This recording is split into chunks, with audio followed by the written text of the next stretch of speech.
We are the lads from the Tilton. We'll support you till the end of the day. We're so happy following the blues. We love you, what more can we say? Birmingham's the team, down at St Andrews. We are all supporters of our team.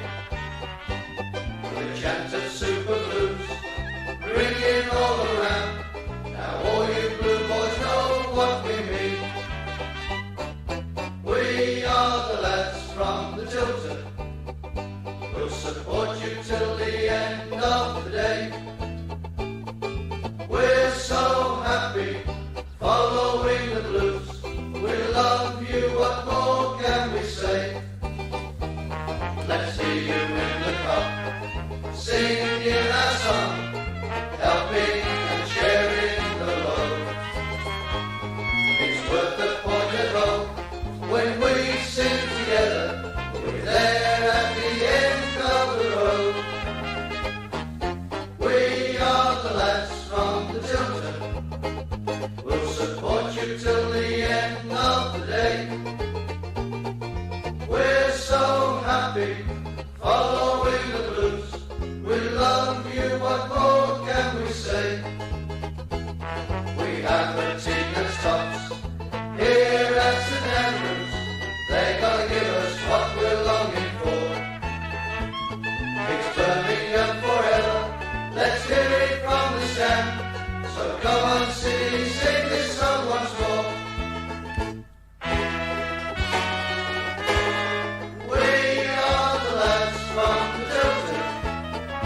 We'll support you till the end of the day.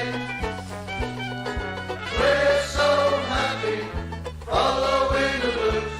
We love you, what more can we say? We are the lads from the Tilton. We'll support you till the end of the day. Well, good evening, everybody, and welcome to the Tilton Talk Show. Our regulars are Paul Hipkiss, Evening all. Mark Adams, Hello, everybody. Good evening. Alan Mon, Good evening. Craig Courtney. Evening all. In the studio with me this evening, I've got Oliver. Evening. Shadow. Our special gift. Our special guest, Mick Harford. Woo, woo, woo. Thanks, How are ya? Thanks for having me, boys. Look forward to this evening. Yeah, great. Good stuff.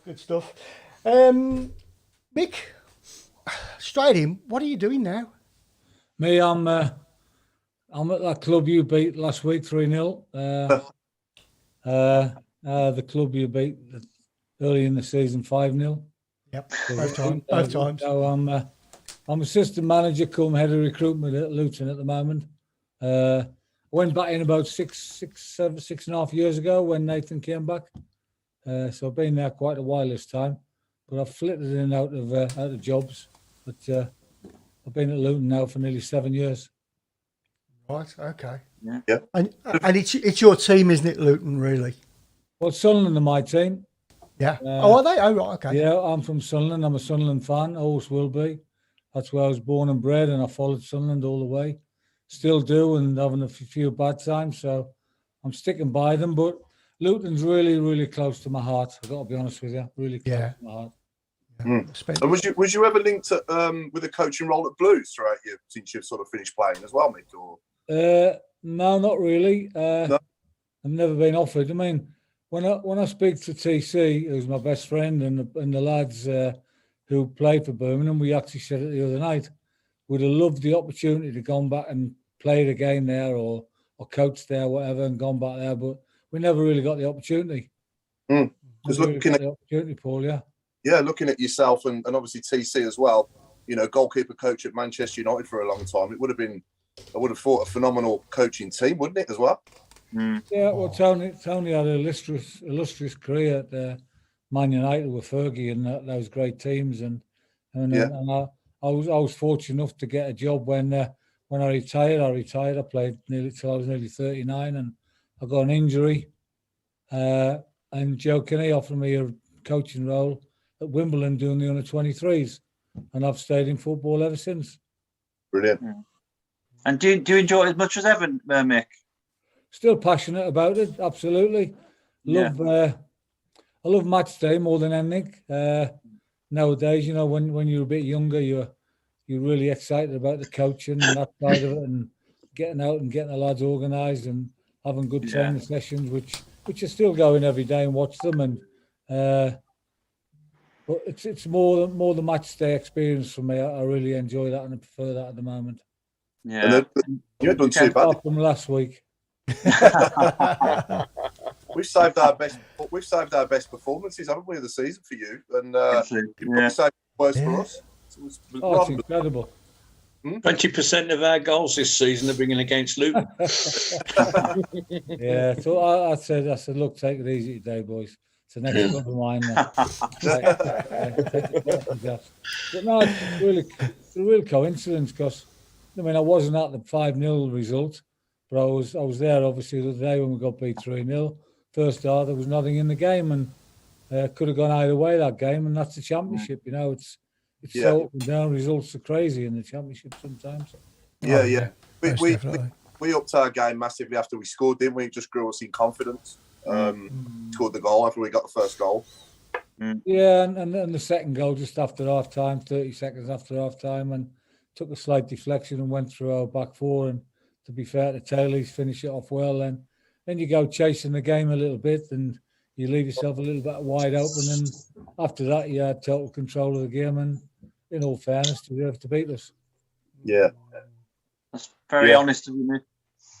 Yeah, definitely. But you came back on Saturday though.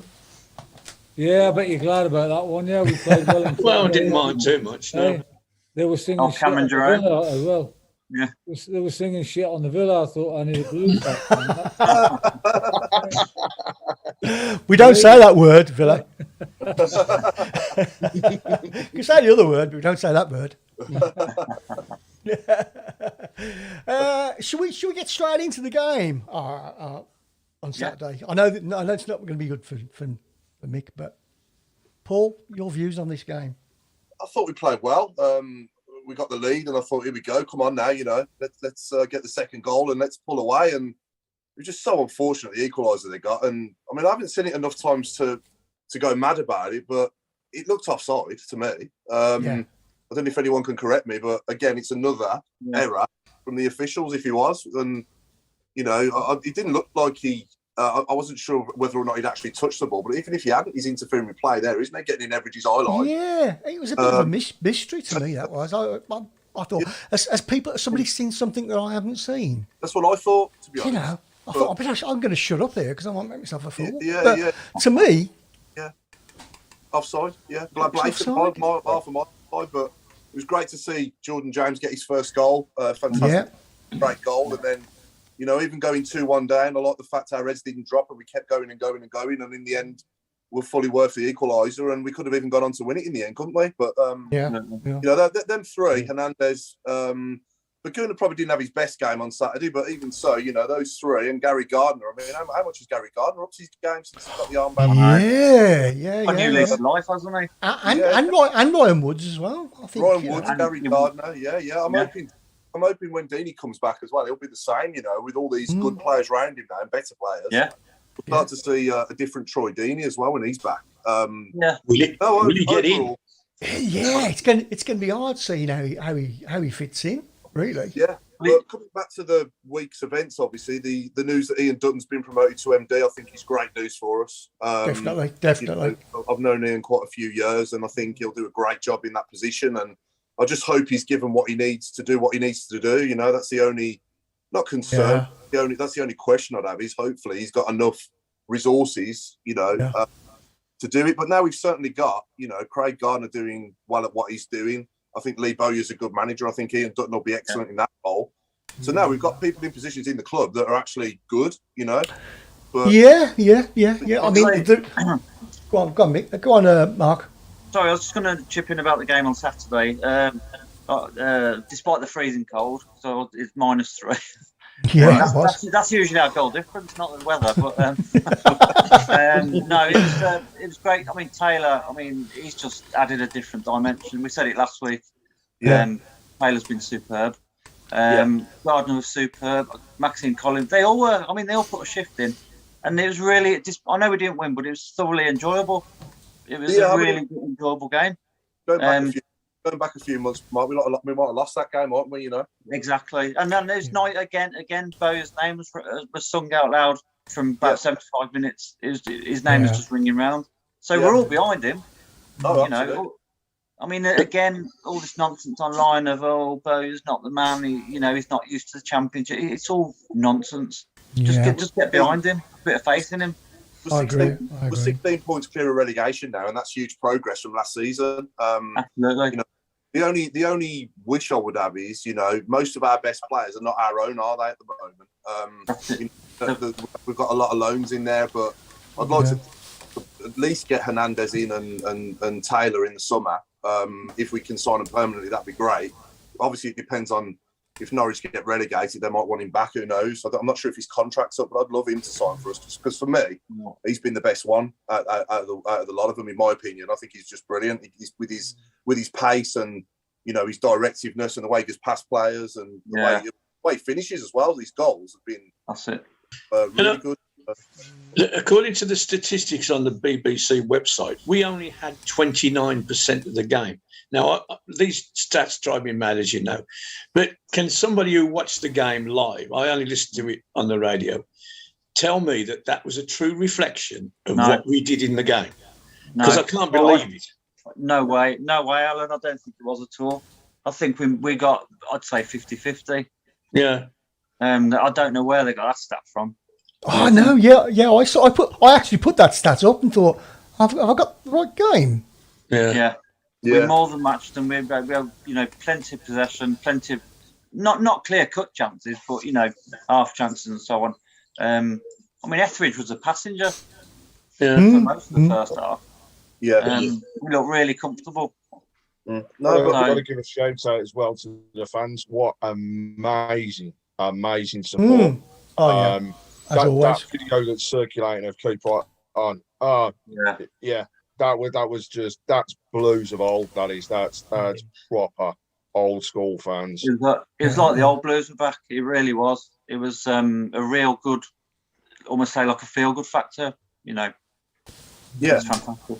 You just hope we get everyone fit and available, and we could have a good end to the season. We could go quite a few games unbeaten and go on a nice run and string a few wins together. Get Chong back in there, get Deeney back in there. We got Roberts and Mengi to come back in as well. It's not a bad side, when everyone's fit. It's actually difficult to pick the strongest 11 now when everyone's fully fit, I think. It is. It's still a concern, really, that, they're not our players, half of them. That's what I'm saying. But if we can get another season out of them, we can maybe build on that. Yeah, we might get Mengi or Chong back on loan again next season, maybe. Their contracts on. I think Mengi's got the potential to go, to play for Man United as a regular, to be honest. Yeah. Is he playing tonight? Who's playing? Chong's in the under-23s. Oh, is it? Night, yeah. Ah, right, okay. And that Wisdom as well, the one that we're looking at. He's starting as well. Yeah, they're both starting. Right. Oh, good stuff. They're 2-0 down at the minute, but they are both starting. What was your reaction when you saw the team? I only filled my pants. I mean, we was in the, me and my friend Jane, we were in the pub, and everyone's like, oh God, there's no recognised centre halves and all the rest of it. We did fear the worst. Only 2 defenders, let alone centre halves. Only 2 defenders. It was just the effort they put in. It was just fantastic. You wouldn't have thought it was a makeshift back four. You would have thought they were playing together for weeks. Yeah. A real good effort. The difference is the midfield. It's battling back. They have become part of the defence, and it takes the pressure off those players, and that's the one thing that stood out for me in the past couple of games. Yeah, we haven't had defenders to put out there, but God, our teams look stronger than ever. But also, there's that saying, isn't there? Your best defence is your attacking play, And when we're attacking, they can't come at us, and that's another thing that's just helping us hugely. A couple of early questions coming in for Mick. So one from Dean Madams. Can you ask Mick about his transfer to Blues? Seem to remember it was a strange transfer with him having to go back to his parent club as he was out on loan. Yeah, just to go back on the Stoke Birmingham game, it's really interesting listening to you there because we play Stoke on Wednesday. Okay, bit of scouting. This morning, we, manager, Nathan, myself, and all the coaching staff sat and watched the Stoke Birmingham game. We decided that Birmingham were the better team. Let's get your name, Alan, who shit his pants. Because of the stats, they did have more possession, but it was all in around half. They were playing around the back. Birmingham dropped off a little bit and had what you call a low press, and they just let them have the ball, and they got them around about the halfway line, and they put a bit of a press on them, and then went after them and took the ball off them majority of the times, and really deserved to win the game. Mike Taylor did play very well. Hernandez is a massive threat. He went really attacking. The young kid coming and did very, very well. And he played with a diamond shape in the first half. And when they went ahead 2-1, he got them back to a 4-4-2. So, he's utilising the team very well at the moment with what he's got. So I always believe Bowyer was a great fit for Birmingham going back there. Stabilise the club and hope we can kick on. But it's really strange that you're talking about the game, and we were watching it this morning. Yeah. Did you think the first goal was offside for theirs as well, Mick? Stoke's first. Do you think Stoke's first goal was offside? I'm not too sure. He touched it, mate. Tyrese Campbell. Yeah. I wouldn't. We only watched it once, but I'm not sure he touched it. Whether he's touched it or not, he's still interfering the goalkeeper. He is offside. The second goal is a typical Campbell goal. He's always going to come on that left foot off the right side on the left foot, curl them into the far post. That's why when we play Stoke, we normally play three at the back. So when he comes inside, there's a centre half there waiting for him. Yeah. We like to do at times and that, and we'll probably do that on Wednesday. Yeah. So now it was really interesting listening to all your comments, and all valid comments. You were very attacking, and arguably what we saw this morning on the tape, you're the best team and they deserve to win. Yeah. And coming back to the question is, it's a strange little question. The question you asked about Bristol City was, when I signed for Bristol City, they were in financial trouble, and it's 40 years this week. It is, yeah. Gate 8. The Ashton Gate 8, yeah. I read about that the other day, yeah. 8 players ripped their contracts up. The likes of Jill Merrick, Trevor Tainton, Chris Garland, to name but a few. There's 8 senior players who ripped the contracts and stopped the club going into liquidation. So when I signed for Blues, Bristol City still owed Newcastle £100,000 of the transfer fee, which I think was about 180 grand. So I had to, on that same day, I had to sign from Bristol City to Newcastle, then from Newcastle to Birmingham. Right. Okay. I actually played for 3 clubs in one day. That must be unofficially. It was a bit of a convoluted transfer. Yeah. Because of Bristol City still owing Newcastle the money, and then I'm not sure whether in administration, but I know they're in a bit of shit and all that, and financial trouble, and that's why I left. Yeah, that must be. I can't imagine that ever happening again, or has happened since, has it? Well, I don't think so. Those guys were given 10-year contracts. Yeah. What happened was one of their best young players before I got there got taken away by, I think it was an Arsenal or Tottenham, and the manager wasn't very happy and he didn't want to lose any more players. They give them all your old 10-year contracts, and the club got themselves into financial trouble, and they couldn't. They couldn't, and they would have gone into liquidation if the boys hadn't ripped the contracts up. Yes, in fact, for those who don't know about the Bristol City 8, it's worth a Google. It's an interesting story. They were great. They were great lads, absolutely great lads. Very experienced pros, and taught me a lot whilst I was down there. I was only there 10 months before I signed for Blues. So it was amazing. It was an amazing club. Good lads. Yeah. Yeah, and the next comment from Calvin Hembrough. Mick, my late Uncle Steve adored you as a player. How much does it mean to you to be loved by a fan base? Great question, that, yeah. Well, it does help. It absolutely helps a lot. You know, you walk on the pitch there with lots of confidence. Yeah, you know, if your fans like you, you're doing well. So you're walking on the pitch with confidence. You're going out there. You got the support of the supporters, and it's massive. Really, it's really helpful. I've got the same here at Luton. The fans have been, through the problems I've had lately, the fans have been unbelievable, and they gave me amazing support.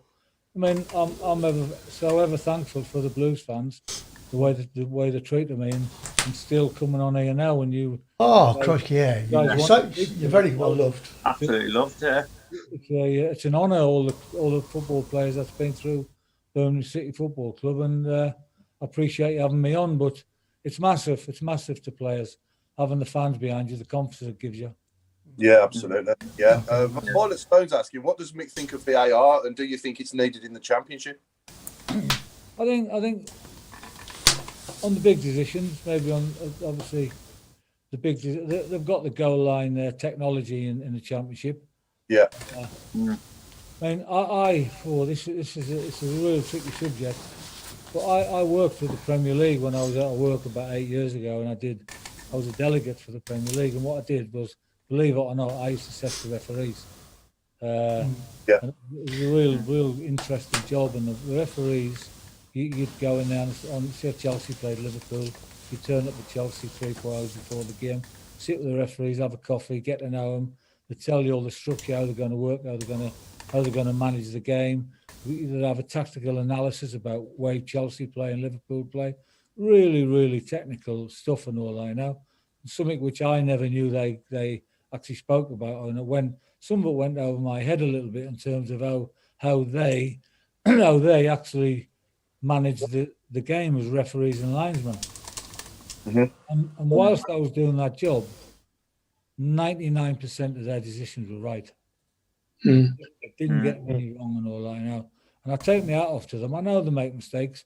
I know we've got our favourite referees and our referees we don't like. But some of the refereeing was excellent. Some poor decisions on certain days.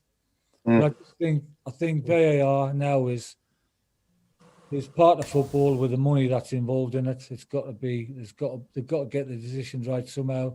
They use it in tennis, they use it in golf to a degree, where they look for lies and stuff and all that, you know. And it is used in some sports. I know it slows the game down, but for me, if you had to choose one thing for VAR, I think it definitely should be used in goal line technology, 100%. Yeah. I think so. When they use the VAR, they don't get it right. Most of the time, they don't get it right between them. Especially if you're down Aston and they switch it off.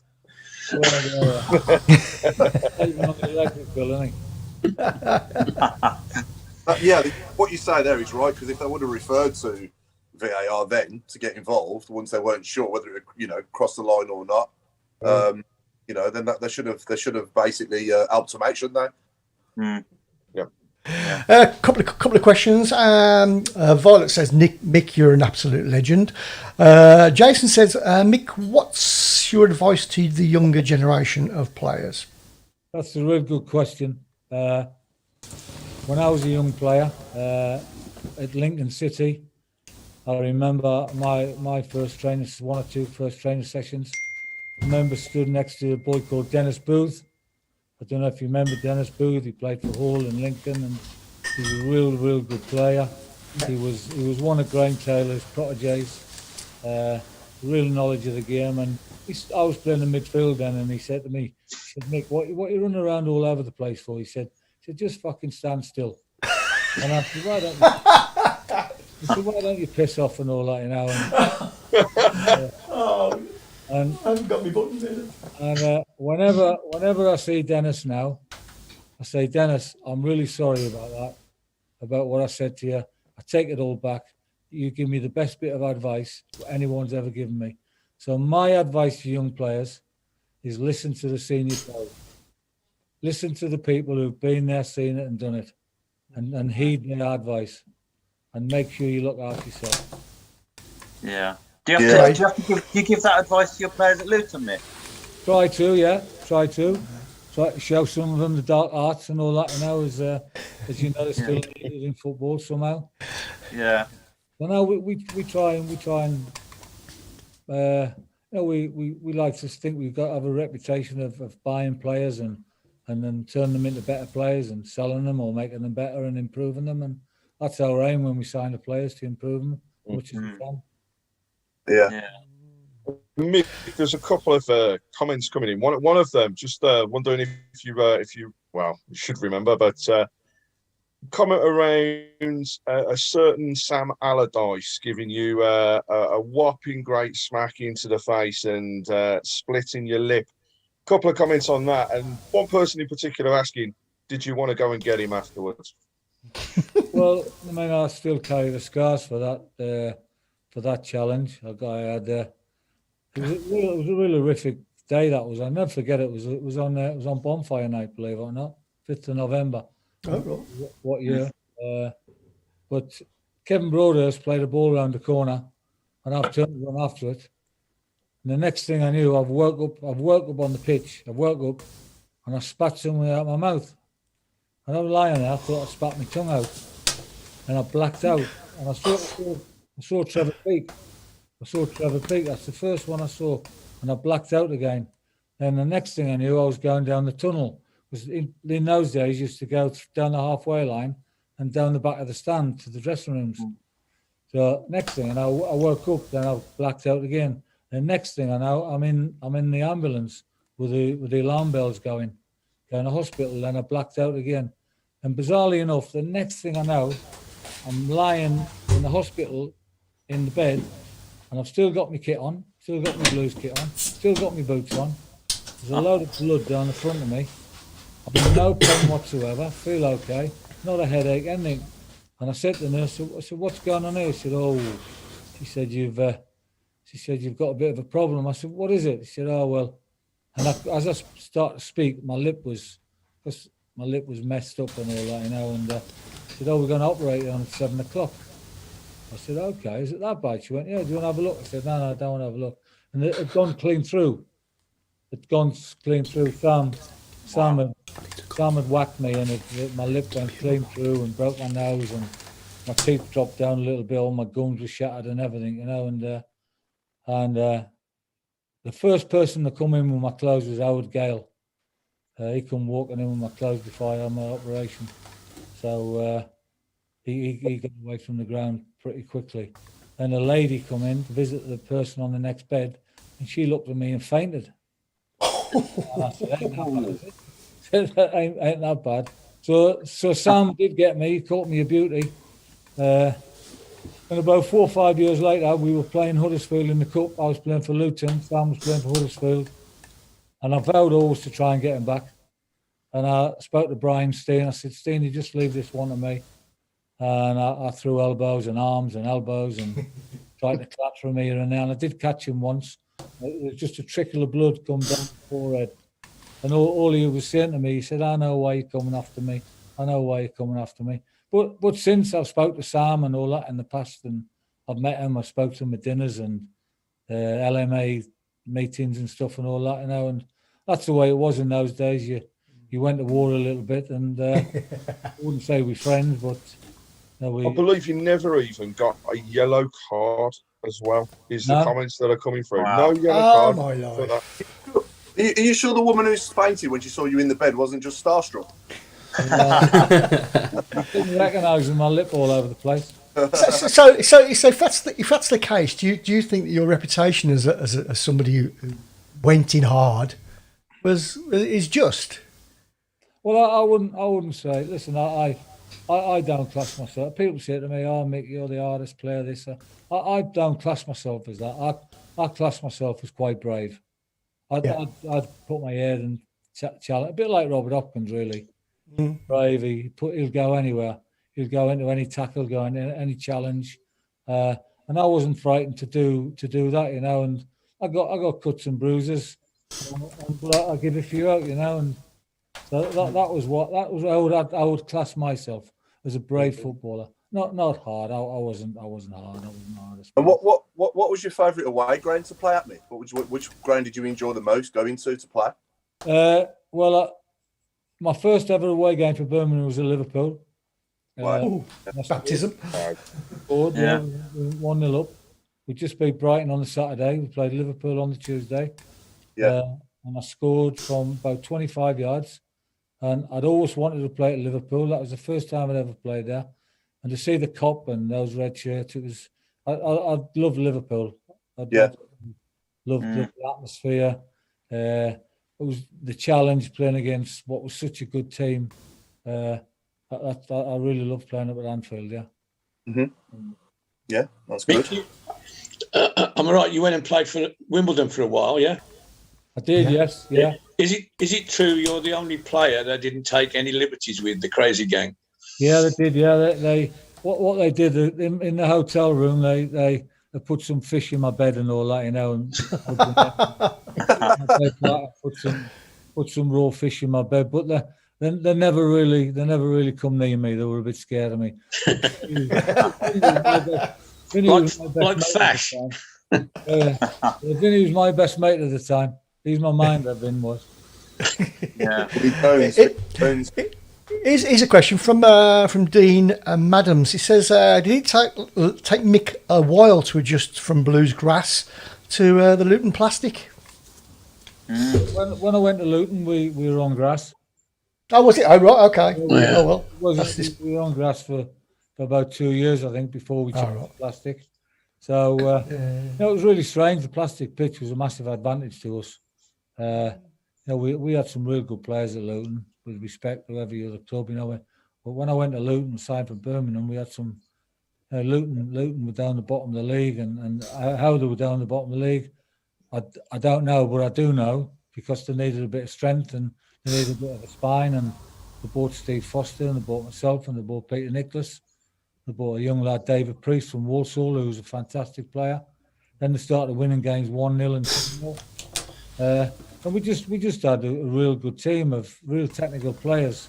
Ricky Hill, Brian Steen, Mal Donaghy, real good players who could adjust their game to plastic.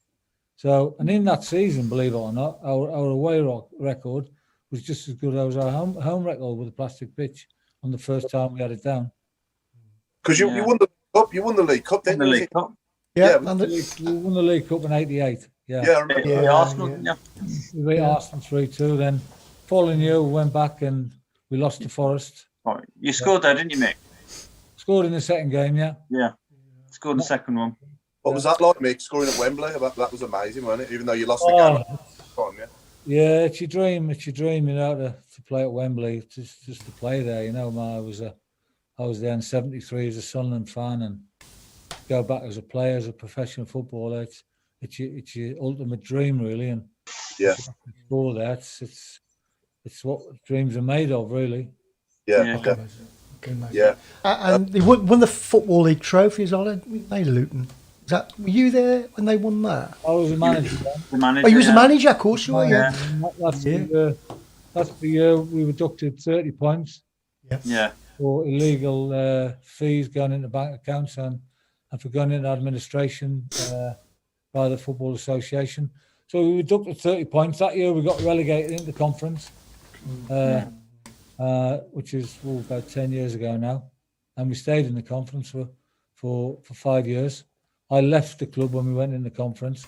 But in that season, on that relegation season, we won what was called the Johnson's Paint Trophy then. It was, yeah. We won that trophy, and there was 40,000 fans at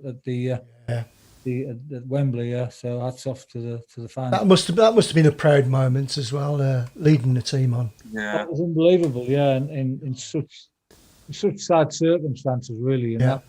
We were going to get relegated maybe 2 weeks later, and it's just sad circumstances that we won a trophy, then we were getting relegated out of the Football League. Yeah. Good one here from Jason McDonough. He said, has Mick got any funny stories or pranks while at Blues that you can tell us about? Well, I've got a few, but I wasn't really part of those boys who used to go out every Saturday night up to town and in places and all that, And I'd occasionally join them now and again, and you're always going to have a bit of trouble. What we believed in and what I believe in is the team. The team must have you've got to have a bit of team spirit, and you've got to have a bit of camaraderie and all that. And Blues had it in loads. I mean, it was the spirit there, the camaraderie, the togetherness was unbelievable. Yeah, we were playing. It was pre-season. In pre-season, you play a game, the manager lets you have a little drink, and you go out and have a drink the next day after a game. So we were playing in Arnhem, by Arnhem Bridge or whatever it's called, and we played someone. I can't remember what the score was. It was about 9-10 o'clock at night. And we had the next day off, so the boys having a couple of beers and all that. Now Ron's called me up to his room. He said, Mick, he said, we've had an offer from QPR. I said, okay. He said, you've got your flights are booked, you got your tickets, we've accepted the money, we want you to go. So well, what for and all that? He said, Mick, we don't think you're the same player since you had that incident with Sam Allardyce. I said, look, Ron, if you don't want me to go, blah blah. If you want me to go, that's fine. I understand and all that. I said to him, what do you think I should ask for? He said, ask for 500 quid and 25 grand a year signing on. He said, your flight's at 10 o'clock next morning. So I went to bed. And I swear to God, I went down into the bar, in the hotel bar, and the lads are still in the hotel bar from the night before, having a drink. So they've been up all night. Wow. They've been up all night. And I got the flight over to London, went to QPR, had a meeting with him. Alan Murray was the manager. Sat with him about an hour. I said, look, my manager's told me to ask for this, 500 quid a week, 25 grand a year sign on. He rings the chairman, Jim Gregory. No, Mick, we can't do that and all that. And puts the phone down. He said, look, he's not going to agree with it. I said, okay, I'm going back. I swear to God, not a word of a lie. I got back into the hotel about 5 o'clock and the lads were still in the bar. Name and shame, Mick. There was Tony Kelton, Harry Roberts, Jim Blythe, Pat Van der Nouw, all that. Les Phillips. I would have thought Tony Kelton. Yeah. Tim was in there leading it. Honestly, they were sat in the same seats. Couldn't believe it. I wonder if Tony Kelton put his hand in his pocket. No, I doubt it. All right, Mick, how you doing? All that. Come and have a drink. And all that. So I had a couple of beers. So in a way, I was quite pleased, to be honest with you. That never happened. Funny enough, they did have a plastic pitch then. Oh, right, yeah. Shane says, your bravery will help you in your latest battle, Mick. You beat it. How is your health now, Mick? Well, I was diagnosed just before Christmas. Christmas before, 2020. 20, yeah. Like 15, 16 months ago, I was diagnosed with prostate cancer. Got the total shock of my life, absolutely bolt from the blue. You know what us men are like. We think we're invincible. We think we can get through everything, and that, I got a real shock. So the first thing I did was I started changing my lifestyle. Stopped drinking. I started eating proper food, healthy food, so to speak, a healthy diet. Then I started on the medication. So you go on the medication for about 4, 5, 6 months. So you're on that, then you start on your radiotherapy, which lasts about 2.5 months. So I've done all that. I've done all the radiotherapy. I've come through that, which is not very pleasant. I'm still on the medication for the next 18 to 20 months, but my numbers are good. I have a blood test every month. I'm back in there next March the 16th for my 6 monthly injections, which is injection, just leave it in there and let it drip in there. And my PSA number's good. And the reason why you guys know about it, and I'd love to say it to you, if you do have the symptoms, please get tested, is that as a football club, I decided to, along with Nathan and Gary Sweet, to make it public, because I was going to start missing games. And people would ask where I was, and I said, well, let's take this opportunity to try and get the word out there and raise awareness. So that's So how did you find out? I hope you don't mind me asking you, Mick. well, the symptoms. Yeah, yeah. I'd get up 3-4 times a night Okay. for a wee, at least 3-4 times a night. If you went to the toilet in the daytime, which was quite a hell of a lot, you'd have a wee, then you'd 2 minutes later you go back again and just have the same kind of wee. The wee flow wasn't very good. It was really dribbling out of you. Sometimes you stand there for 5 to 10 minutes waiting for it to come out, and you're dying for a wee, you know. So it was just that they are the symptoms. Not pain, no pain, nothing like that, you know. Just trying to get the urine out of you, basically out of your body. And if it starts then, it doesn't start to come out, then you have problems. And did it hit you straight away? Oh, something wrong here. I need to get this sorted. Or did you do the man thing? Oh, it'll go away. Well, I'd had a consultation about 12 months before, maybe longer, and they said to me there is a little bit of information there, but they said you're fine, you're okay, just carry on. So I did have some information there, but nothing was detected. So I think, but from that time, I think they missed something. So 15 to 18 months on, I think I had cancer. So then I got tested again, and the cancer had spread from my prostate into my groins, into my lymph nodes, and that's so they couldn't really do anything about it apart from the medication and the radiotherapy. But I'm in a good place. I feel good now. I can say you look fancy. You look just the same. Yeah, you look incredible. You have good and bad days, but I'm I really appreciate you asking, and I hope you don't mind. No, not at all. I'll help as many people as I can, you know? I'm sure everyone here and all of our viewers, Mick, that we all wish you all the best with what lies ahead. That's really kind of you. Really, really kind, and appreciate it. Yeah. Not just empty words either. We do mean it. You know. Yeah, we do. We love you to bits, the Blues. So. Yeah. Oh yeah, crikey, you're so well loved, Mick. Honestly, Blues. Yeah. Can't believe it. All these years. Yeah, the fans still love you. Yeah. Oh crikey, yeah.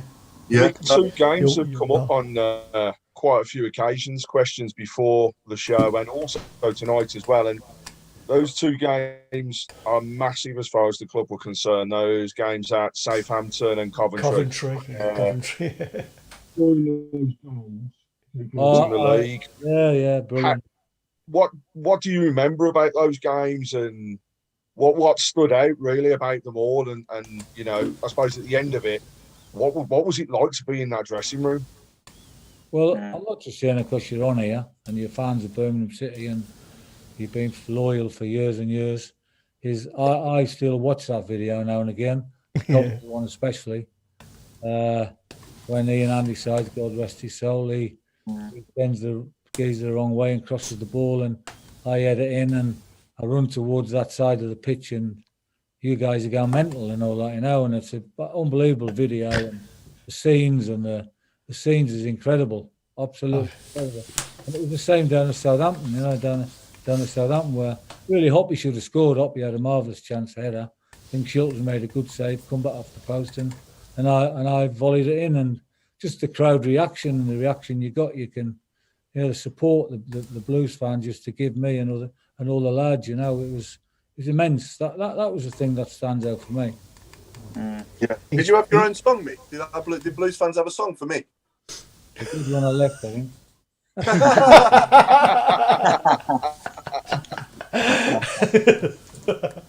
We'll keep the swearing out.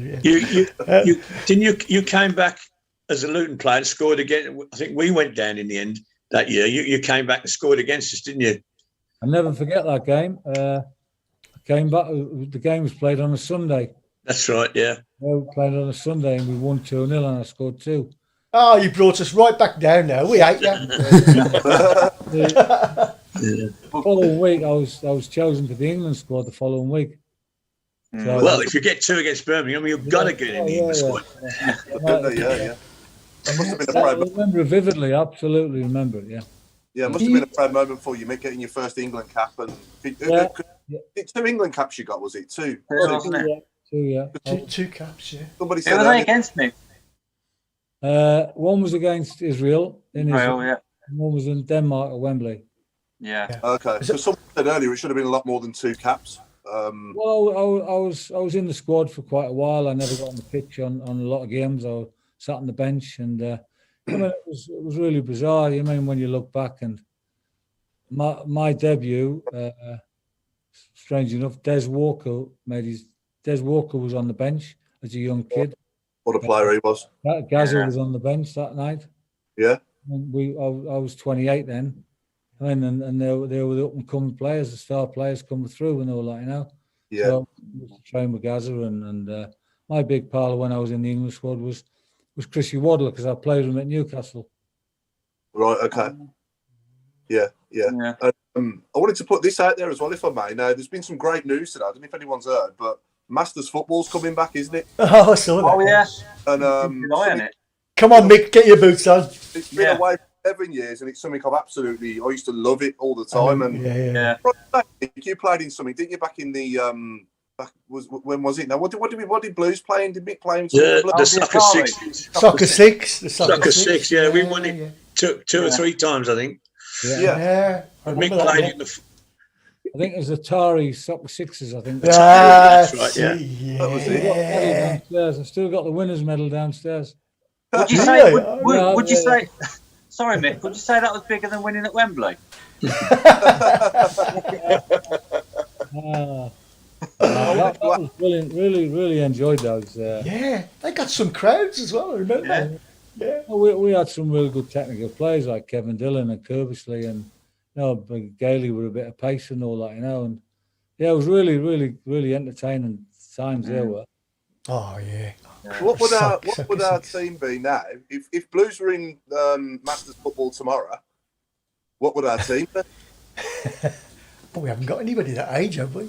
I suppose we have. Oh, it's obviously players who have not long been retired, isn't it? Who have like 38 up to about. Well, I think it's 35 over. I think mid to late 50s, maybe. Yeah. The manager might get a game, will he? Yeah. He looks well, good. Robbo. Robbo, yeah. Craig Ranger. Ranger. Yeah. Gardner, yeah. Devlin's still got it as well. Devs. Yeah. He's still got it. Yeah. So I think we still That was Carter, of course. Yeah, Darren Yeah. Carter. Of course, yeah. We could. Hopefully he'll be the manager. Yeah, there you go. Oh, you're the We've just signed you up. That's another one there. You go, another Tilton. Tilton exclusive, yeah. Steve Gardner says, well done, Mick, for highlighting prostate cancer. Good luck. You were a great centre forward up there with Bob Hatton and Fred Pickering. That's from Steve Gardner. Well, Yeah, Laura Love. Yeah, it was the Atari Soccer 6. D. Madam says Dugarry. Skip, Skip, obviously. Yeah. Yeah. Roger Johnson. Roger Johnson. Kev Phillip. Yeah, wow. Paul Bryant wants to know, Mick, did you watch the Blues beat Arsenal in the cup final? Did, yes. A long time ago, yeah. I remember, yeah. I was really rooting for them, and that last minute goal was just about clinched it. And that was the epitome of how to win a cup final, really. Yeah. Still the only West Midlands club this century to do it, Mick, eh? Yeah. Yeah. Oh, well done, yeah. Is that right? Yeah. Of course, yeah. And Paul, you forgot the final little bit, and Yeah. in HD. The only West Midlands club to win a major trophy in high definition. Yeah. But we beat Arsenal as well in the cup final at Luton. Yeah. Easy, innit, mate? Yeah. Easy. Easy, no problem. Yeah. Sorry, Mick, when you were at Blues, where did you live when you lived in Brum? Was it Solihull? I lived in Solihull. I lived on, I lived near the training ground, actually. Yeah. I'm at the training ground, past Rolls Royce and up there on the left-hand side. I wasn't that side of the, I was this side, the airport side. Yeah. Dan's behind them, wasn't it? Yeah, That's it. that's it. The rough end.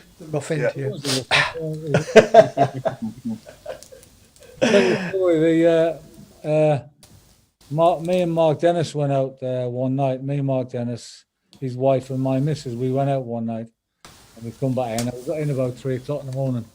So we're in the house having a drink, And I'd got a new lawnmower, one of those new lawnmowers. So I said to Mark, I said, come on, we cut the grass. Get the lawnmower, I'm cutting the grass at 3 o'clock in the morning. It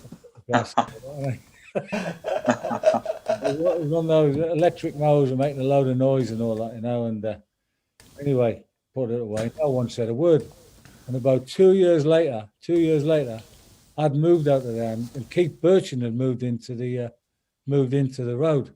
So Keith Birchin knocks on the door and all that, introduced himself to the neighbours and all that, And he said, "Oh, what's the neighbours like round here?" He said, "Oh, they're fine, the neighbours are fine, the neighbours are great round here. Except we used to have a bloke across there who used to cut his grass at 3 o'clock in the morning." He said, "But he's gone now, so it's nice and quiet round here."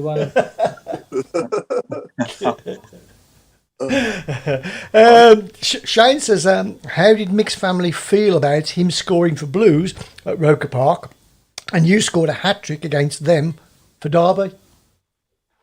Yeah. Well, I was really delighted. It's not like nowadays where you don't celebrate and all that. Yeah.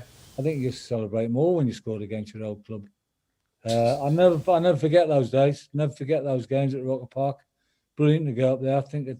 I think Blakey scored a penalty, and I scored in the last minute, far post header as usual, and we won 2-1. Mark Prudhoe was in goal, believe it or not, at the time. So no, it was really enjoyed scoring at Roker Park. And when I was playing for Derby, we played Sunderland in I think it was a quarter final of the League Cup or 5th round of the League Cup, and we were actually 4-0 up at half time, 5-0 up at half time, and I scored a hat-trick before half time at the Sunderland end where all the fans were and all that, and they give me a bit of abuse. So I scored a hat-trick before half time, header, left foot and right foot, the perfect hat-trick. So, wow. Pardon? I was going to say, back then you weren't allowed. You didn't keep the ball then when you got a hat trick, did you? I can't remember. I had that many. No, it was different then. You celebrated then, didn't you? You celebrated. Yeah. Scoring a goal. You saw the fans going mental, and that got you going and all that, So, no, it didn't bother me celebrating goals against my old teams, and I definitely remember that game at Sunderland at Roker Park. Yeah, and let's do two actually, Mick. Who's the best player would you say you played with the Blues, and the best player you played with in your whole career? The best player I played with the Blues, and I'm not saying it because he's my mate, is Tony Cowton. I know he's a goalkeeper, but everyone knew how good he was and how good he was going to be. Yeah. When Tony left, I mean, I was good. I wasn't there very long, but we become big pals. And the biggest compliment I can give to TC was that when he left, we signed David Seaman. He was our next goalkeeper, and David was a great goalkeeper. But that stage in his career, he was nowhere near Tony Cowton in terms of is he ready to play for England and all that. Obviously, he went on to be an England great goalkeeper. But I just think Tony was hampered by his reputation. What happened at Birmingham, his reputation round the town and all that, and get himself into trouble and all that. I think that hampered his career 100%. Because Taylor, when he went to Waffle, was magnificent for him. I mean, he stood up in court for him a couple of times. Graham Taylor. So, and what was the next one? The best player I played with in your whole career, yeah. Well, it's a real tough one, but a lot of people ask me that question. It's a real tough one, and I would say the best team I ever played in was the Luton team when I first come to Luton. Then we grew as a team, and I was in the team for about 4 or 5 years. So we grew, and it was a bit of a golden period for Luton. And I played with some great players, Mal Donaghy, Brian Steen. Then, I mean, I don't like mentioning it, but when you play with the England boys like Robson and Gazza and Waddle and Lineker and Beardsley and all that, But the biggest influence me from a club point of view was Steve Foster. Okay, yeah. Yeah, Steve Foster wasn't the greatest player ever, but what he did was he got the dressing room together, he got us all together, and he was an amazing captain. Did he used to wear a headband? Yeah. He'd wear a headband, and he was a fantastic captain. He played for England 12 times, went to the World Cup, so he was no mug, and he was just a proper defender, proper man. We'd have nights out to make sure we all stuck together. Everything was organised and planned, and he was just a good captain and a good player.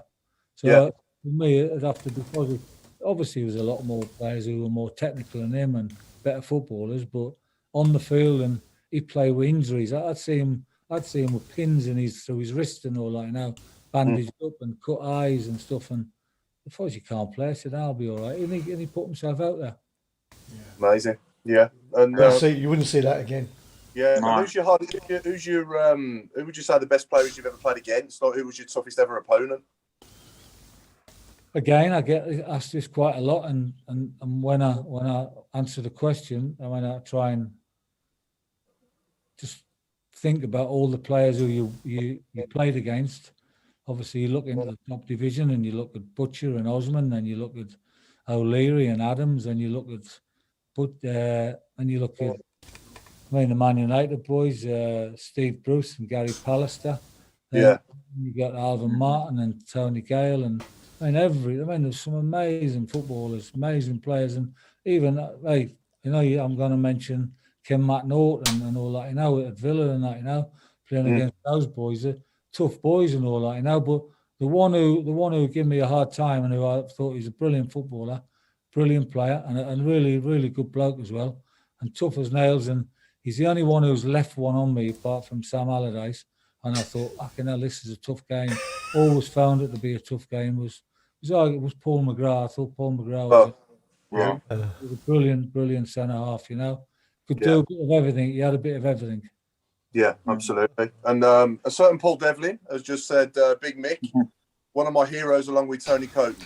So obviously, it was a young Devlin, wasn't it, that went to see yourself and see you play for us in them days.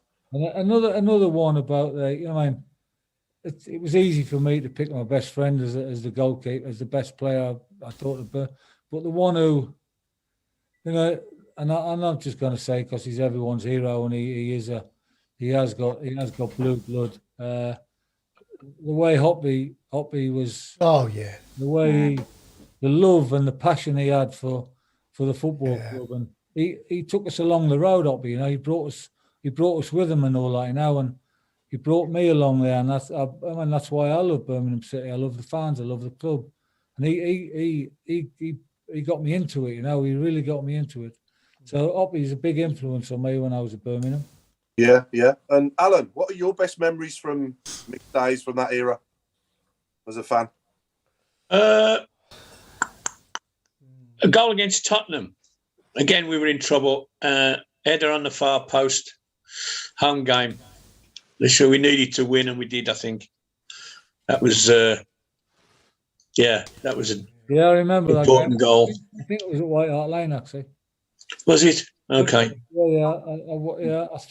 flick through the videos now and again. And I think, I might be wrong, but I think because it was on Match of the Day, that game. That's right, it was. Yeah, far post header, the usual. I've got a question here, and maybe you can correct me if it's wrong. But Anthony Garvey says, did Mick score an own goal for Derby versus Luton that helped keep Luton up?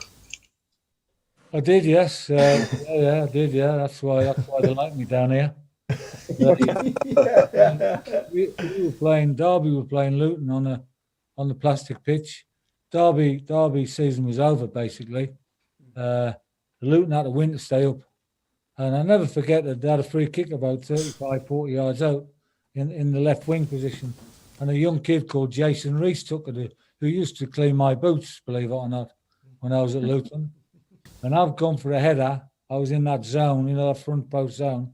Yeah. And it skimmed off the top of my head, and it's gone over Peter Shilton was in goal. And I always said to Peter, you can't get off the ground, you can't even move, so I blame Schilt for that one. He had the old lead boots on that day. But it then did me even more to the Luton Town fans. So no, it was, and Luton stayed up that day. So Actually, sorry to put in, Chris. It's really interesting you were talking about Schultz there, Mick. Because did he ever mention to you anything about that World Cup game? Because a lot of people said he should have, he shouldn't have let Maradona out jumping for that handball. I wonder if he ever mentioned it. He never mentioned that 50 quid he owes me. I know that much. Mick, you've gone. Sorry if you finished that one. I can't remember. But Mick, somebody just said, have you got any memories from the Blues versus Villa games? Because you did play in a couple. Did you play? Yeah, I played in that famous game at Villa Park. Yeah. Oh right, okay, when it all kicked off, when Blakey missed the penalty and everyone got stuck in, and I think someone up from Steve McMahon and it all kicked off, and I think Blakey got sent off, was it? Oh right, okay. Oh, but it doesn't surprise us. And I remember we it was raining, really, really terrible rain. The game should have been abandoned, really. Villa Park, and I remember the ball stuck in the water, and Peter Wiss knocked it through Tony's legs. And he scored in the far end, and it's all kicked off, and everyone's arguing. And anyway, at Villa Park, you have to go up the stairs. There's really rickety old stairs in the dressing room. And I chased that Colin Gibson up the stairs. And I got into the dressing room. I was chasing them around. I was chasing around their dressing room. all their players were sat down. Never even moved. You wanted to congratulate him, did you? Yeah, I did. Yeah, I want to say the boys dragged me out just as well. Yeah. Oh, great times. Have you kept? Sorry, I was going to say, have you kept any mementos from your days at Blues, Mick? Have you got any old shirts or anything? I've got I've got loads and loads of scrapbooks, and all the memories and the paper clippings. My mother, before she died, she collected everything, all the papers, everything, from every game, every clipping, and all in books, all in the loft. Yeah, so I've got all that to look back on. Yeah. Wow, that's good. Quite a few people asking after Nick, and I just thought I'd let everyone know that he did join us before we came live, and he's just coughing quite a bit at the moment. So decided not to join us tonight because might be on the edit buttons a bit too much, but. He seems okay, doesn't he? To be fair, he's not. Yeah, he's fine. He's just coughing a lot, and he didn't really want to upset the broadcast, so he decided to. Well, we decided he was pretty useless being here tonight, so just give him a rest. You know what I mean? I think he was just gasping for a whiskey. To be honest, what I meant was give us a rest. Yeah. Yeah. So should we come on to mix 1 to 11 now? Oh yes, let's upset some people. So what we've asked you to do, Mick, obviously, is to pick your strongest 11 of Blues players that you played with for us. And, over to you. What formation we playing? 4-3-3, 4-5-1, whatever you want to call it. Okay. In goal was quite easy, as you can imagine. That was quite easy. When I first met this guy, I always knew, and I seen him in training. I went to a few clubs. I went to Birmingham. I went to Derby. I went to another. I came to Luton, and I thought they had the wrong goalkeepers in goal. When he'd been training for 2 or 3 days. After 2 or 3 days, I thought Jeff Whelan should be in Tony's position, and Tony should be in goal. And the same when I went to Derby. Peter Shilton has been a world-class goalkeeper, and the young lad should have been in goal. Peter's time was up and all that, you know. So when I come to Birmingham, I thought, how come he's not in goal? Then he got his chance, obviously, and he took it, and he went on to be a real top goalkeeper. Really, he's my best friend. He's a really funny guy. Really good character.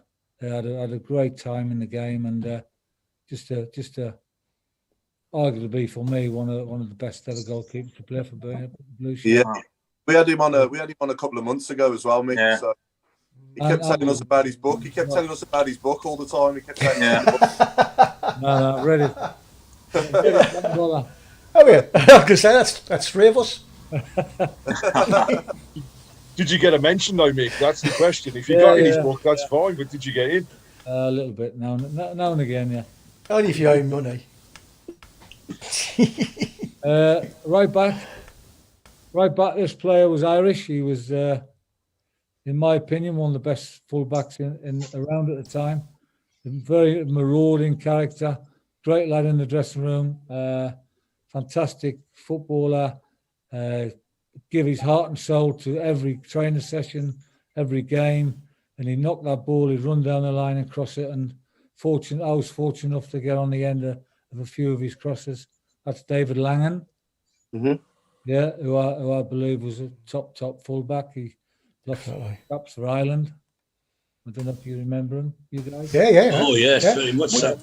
He's actually been on the show as well a couple of years ago. Yeah. Langer, yeah. He fell out of love a bit with the game though. Yeah, I think he's had ill health, hasn't he?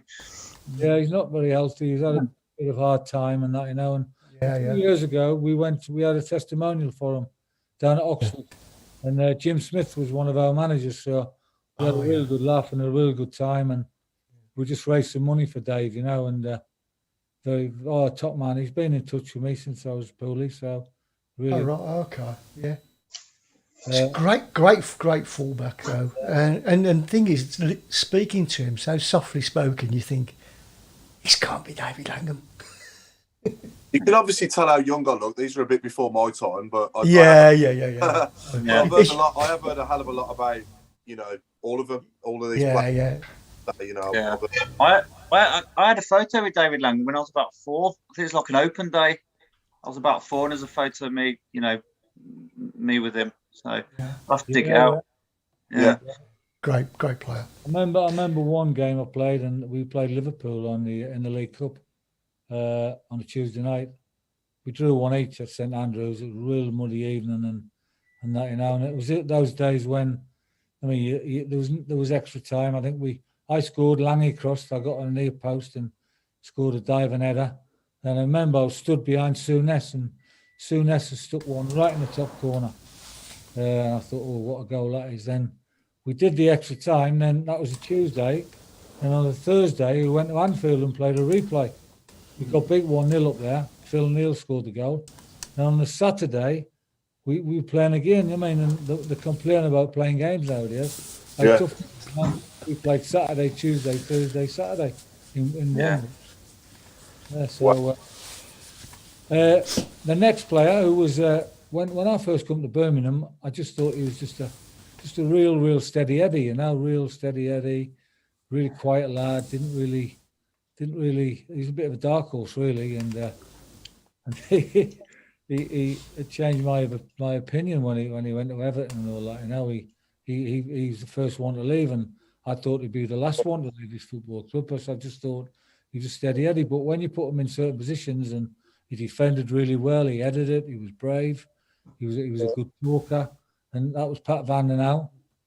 Yeah, Pat Van den Houw, who made his career as a left back and a right back when he went to Everton. Yeah. When I first come to Birmingham, he was playing centre half. And I just thought he was a real cool customer and all that, you know, and real calm and influence. Mm-hmm. Well, until he got off the pitch. Did you get to know him? Did you get to know him at all? Not really. No, he's a bit dead. Was he? He was friendly with Kevin Dillon. That's who he was friendly with. Oh right, okay. He'd travel in from Yardley. They both lived in Yardley, and they'd come in together. And he was a real deep fella. Deep as the ocean. Pat was, yeah. Really? Yeah. Okay. Psychopath, as Anthony Garvey just says. Yeah. Well, he's not as mad as the next one I'm going to tell you all about. Mark Dennis. Oh, right, okay, yeah. Mark, in my opinion, should and could have played for England quite easily. Most definitely. I think before I arrived at the club, he'd had a knee injury, but even when I turned up, he was still a fantastic footballer, fantastic left back. You know, he put the ball on the sixpence, get forward, defend. And, you know, everyone knows he had that nasty streak and all that, you know, and he loved the challenge and he loved getting into trouble. Never forget one day when we were training I was driving out the training ground and saw this. He was on the lawnmower, the big lawnmower that cut the grass, driving up Damson Lane. And I said, Mark, where you going? And I drove up the side of him, wound my window down. I said, Mark, what are you doing? He went, I'm taking it home. I'm going to cut the grass, and I'm going to take it around the cricket club and get the square all organised for Sunday. I said, are you sure? Did anyone know you take? She said, no, I'm not taking it back. I said, oh, that's it. It's mine now. I said, no, go round the roundabout and take it back so you get yourself into trouble. He said, no. I said, no. Anyway, I said, all right, I'll see you later. He then took me tomorrow home. And about 2 or 3 days later, the club had got wind of it. You know, Keith Bradley, and don't forget Keith Bradley, the youth team coach, start asking questions about it. And he said, did you see Mark take that lawnmower? I said, no, not me. I know what you're talking about. Asking around like that. So I told him, I said, Mark, they got wind of it. You better do something. So he didn't bring it back. You know what he did? He drove it into Solihull Park and put it in the lake. No. Put it in the lake, yeah. He did, Hopefully he got out of it first. Yeah. Oh yeah, he did, yeah, definitely, yeah. It's crazy. That's some crazy players. Mad. Oh, I could tell you a few stories about Mark. What a character. Absolutely. Most definitely. Right side, number 7 is Robert Hopkins. Yeah. Playing on the right side of a three-man midfield or a 5-man midfield, whatever you want to call it. But Hoppy epitomised what Birmingham City is all about, in my opinion. Absolutely epitomised the passion, desire, loyalty, real honesty about him. And I mean, he absolutely loved the club. And his stories used to hear about when he played for the youth team and the Villa, and getting the bus over to watch Blues in the afternoon. And when he signed for Birmingham, it was the best day of his life. It was the best day of his life. And he treasured every moment he trained, and he absolutely loved, and he had a passion for the football club like I've never seen a player have for any football club. Had a massive passion for the club. Still has. Yeah. Still see him every week at the home game. Yeah. He still goes down the game every week. Yeah. Mad Blues fan. Yeah. I'd play a 3-man midfield. Yeah. On the right of that 3-man midfield, on the inside, I'd have Kevin Dillon. Dill was a schoolmate of mine. We went through school together. That's interesting. Didn't know that. We went through the same school in Sunderland together. He was a year younger than me. Dill passed his 11 plus. I didn't. And that's when we split. He went to a school called St. Aidan's. I went to a school called St. Joseph's.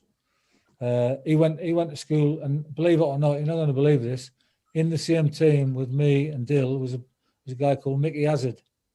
I remember Mickey Hazard. Yeah. Spurs. Yeah. Hazard was a football player. So there was 3 of us in the same school team. And Mickey Hazard and Dill passed their 11 plus and went to St. Aidan's. But we kept in touch. Dill had trials for Sunderland, and it's crazy. It's crazy how Kevin Dillon and Mickey Hazard, one ended up with Tottenham, one ended up with Birmingham, how they were never picked up by Sunderland. Dill was a beautiful footballer. Really covered the ground well, and strange character, but a great lad, and totally fitted into the Birmingham way and all that. And he's a fantastic lad, good player he was. You still in touch, mate? Yeah, still keep in touch. He now scouts for Scotland. Does he? Yeah, for Steve Clark. Yeah. Oh, right. Their scouts out watching games for the Scottish players, keeping an eye on them and doing the reports and feedback on how they're getting on and stuff like that, and data and stuff and everything. So no, he's still involved in football. I'd have sit in front of my back 4. I'd have Kevin Broadhurst. Yeah. Broad's obviously again he suffered another bad injury, a knee injury, and he was never the same player. But brave as a lion, tackle anything, run through a brick wall for you. Real honesty about him. A real good captain of the team, 100%. Yeah. Yeah. Well, not my team. I'm going to make someone else my captain. Oh, sorry. In the day, he was captain, yeah. When he played, he was injured a lot of the time, you know. Yeah. He was injured a lot of the time, and he was a real warrior, George. Real warrior. Oh yeah, definitely. Yeah. Another guest we've had. Yeah. Yeah. My captain. The reason why I'd make him captain because he's quite an intelligent lad and he's a bit of a leader. Everyone followed him and all that, you know, and he was real good around the dressing room. Was Alan Kirbysley. Curbs. Real neat and tidy footballer, clever, intelligent player. Obviously went off to the Villa, so we're not. We won't talk about that. But whilst he was there, I thought he was really popular guy, really intelligent on his football, had a real good knowledge of it, and I got on really well with him, and I like Curbs, and I'm still in touch with Curbs now. He's down here in London, lives in London, down this way, yeah. Yeah. Really good lad, yeah. Yeah. Wide left would be Ian Handyside. God rest his soul. He put a few on a plate for me in that famous game at Coventry. When he twisted the fullback out inside out and crossed the ball. Great player, great footballer in training. One of the best players I've ever seen in training. Goes past people in games. I mean, he didn't play as many games as I thought he should. I mean, because he was in and out of the team and all that. But on his day, he was good as anyone in the league. Absolutely, and won the league. And the one I'd pick up front, playing in that team, is Howard Gale. I'd pick him just for his pace, his power. He knew where to run and when to run and how to run. He stretched teams. He made the pitch big, and I just think with him in that team, sliding balls in behind. And I thought at times he played on the left, he played on the right, and he played through the middle. But he was a good player when I was at Birmingham in those years. Yeah. Yeah. Underestimated, I thought. I think the one I missed out was a centre half. Yeah. I missed one out. Yeah, somebody next to Pat Van now. Yeah, that was. I chose him because he was so intelligent and super skillful, and absolutely both-footed, two-footed. He was one of those lads who, if you played golf with him, he'd beat you. If you played snooker, he would beat you. He was a wonderful talent, and he should have gone on and he played for Wales. He should have gone on and made much more caps. Unfortunately, he's not around anymore. He died, and he was honestly a super footballer. And I think if he'd been around today, he'd have been a superstar. That was Byron Stevenson. I mean, he was such an intelligent player. I mean, that team hasn't got a lot of, what I'd say, really brave headers and all that, but I think in today's game, I think with those two fullbacks, those two football playing centre halves, I think it'd be a good team there. Oh, definitely. Yes. Definitely. A lot of comments coming in for it. Michael Woods has just said, what a team. My hero team, sorry, it's gone off the screen. He just said that pretty much along the lines of that's the team of his heroes from his childhood, basically. Yeah. Okay, well, I've got something right tonight. It would be the manager, Mick. Ron Saunders. Yeah. Ron. I only had one manager at Birmingham.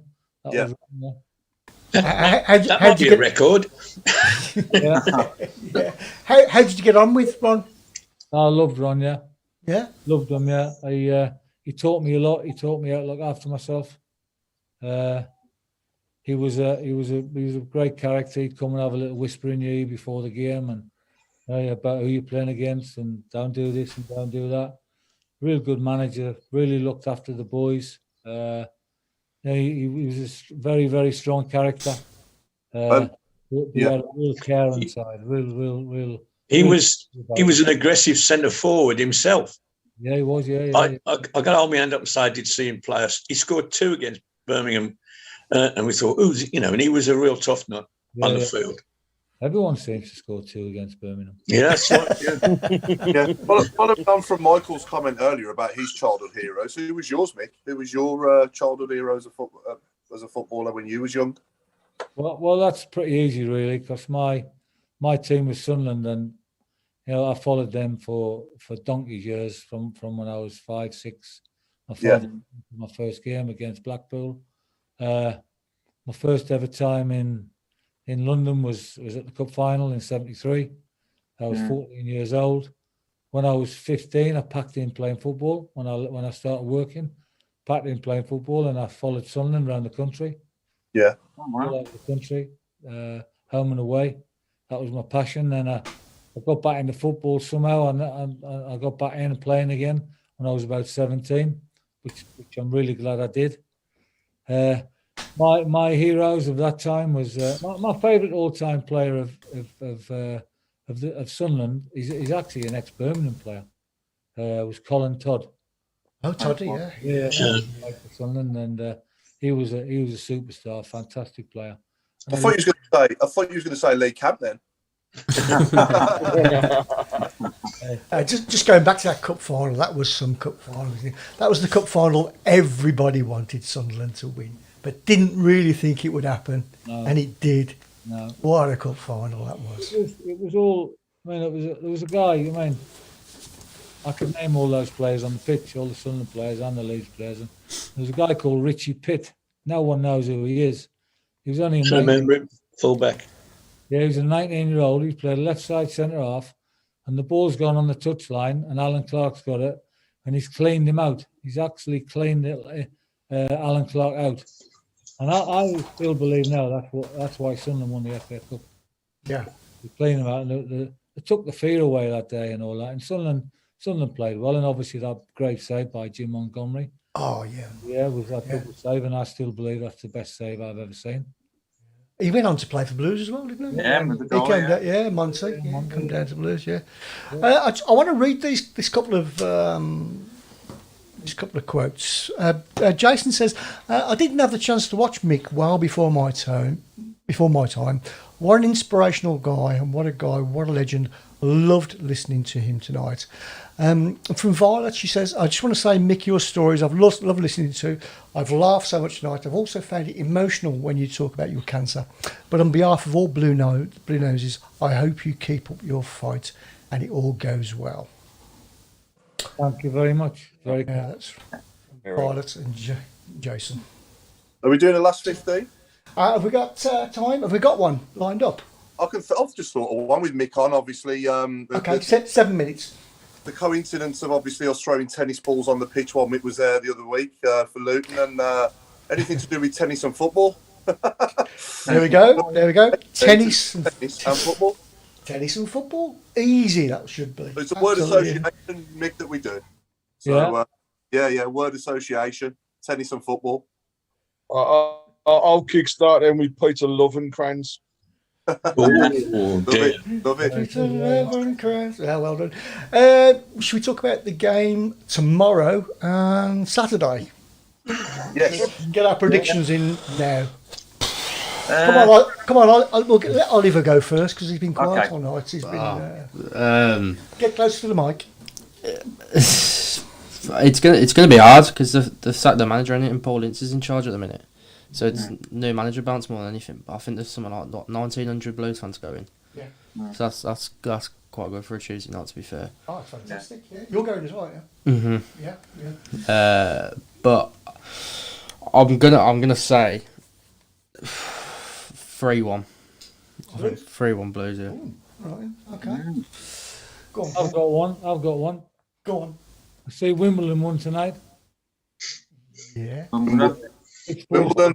Oh. Yeah, like it. 4-6-3, 6-2.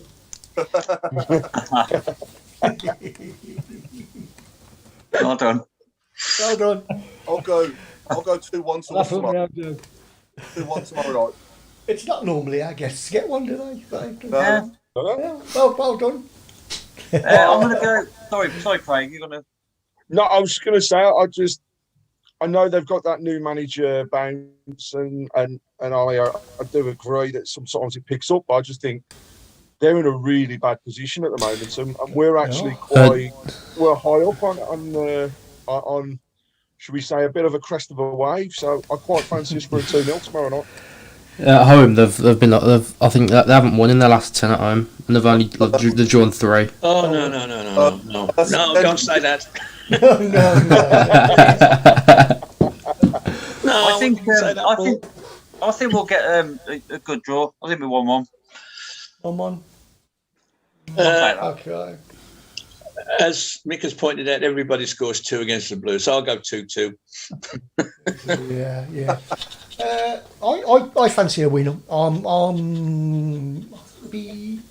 go 3-2 Blues. I think there'll be a few goals in it. Yeah. If you heard me, I said 2-1 Blues. Mm-hmm. What's happened to Mikhailovic there? Has he been injured? Because I keep looking, I don't see him in the team. A little bit, yeah. Sure. I'm not injured, sure. I think he's injured. Is he injured? Okay. Well, keep him out the side. We might be all right. To be fair, I don't think he's done a lot this season anyway. No. Yeah, but you know what it's like with. Obviously. You know, it's like when old players come and play against us. They always turn it on. They always turn it on. Great tennis ones coming through, Chris. Oh, no, yeah, I could see him, yeah. Lee Novak Djokovic, which that's the belt. That is a belt. Job, that is quality. We got Peter and Love a couple of times. Don Kavanagh, daily had a bowler of tennis balls. Which is quite good. Lindsay Murray, yes, we know you love camp, so you can have that one. Yeah. Peter Taylor, Wooden Goodman. That's the other one that I've seen, but there are some great ones coming through there. Lindsay, Sorry, go on, Chris. I'll just go through some scores. Lindsay's gone 2-2 tomorrow and 3-1 on Saturday. Michael's gone Reading 1, Blues 3. Violet says 2-1 Blues. Michael says 1-1 Huddersfield. Set Blatter says Michael, right?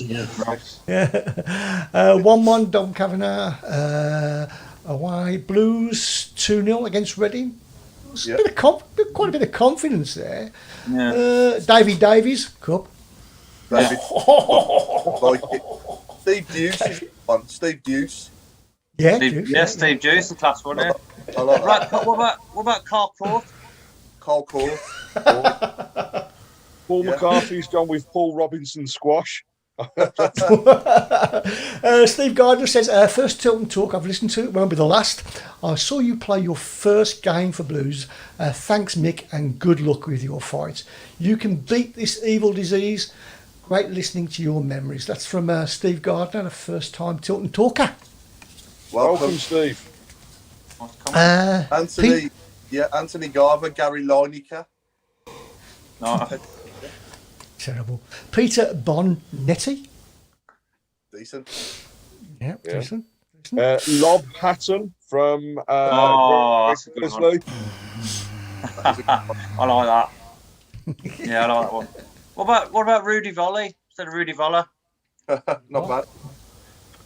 Really like right then, guys, it's time now to sort of wrap up the show. I'd like to say thanks to our friend Mark Adams. Have a good week, everybody. Alan Watton. All the best. Paul Lipkiss. Keep right on. Thanks, everyone. Craig Gardner. I like the fact of Craig Gardner now. Yeah, I like that. Craig Gardner, yeah. I just want or even Craig Gordon. Keep up the positivity, everybody. It's really good at the moment. Let's keep this going. Positive comms, positive fans. That Definitely. brings positive results. Who have we got? Who we got on next week, Craig? Have we got somebody lined up? Can't remember. We're hoping that we can have the guys from the Trust join us next week. Oh, to yeah, talk about fan-led forum. Oh yeah, that should be good. Yeah. And thanks to Oliver, who's sitting next to me, picking his nose. And thanks to our special guest, Mick Harford. Mick, thanks for coming in, being on the show. Can I just say thanks for having me, and Thanks for listening to all those silly stories, but it's Brilliant, mate. really appreciate all your support, and it's very, very much appreciated. So thank you, guys. Want to wish you all the best tomorrow, and let's hope Blues have a good season. Cheers, mate. Cheers. Thanks Cheers, for your Mick. time, mate. I've got to Cheers. Keep right on. Keep right on.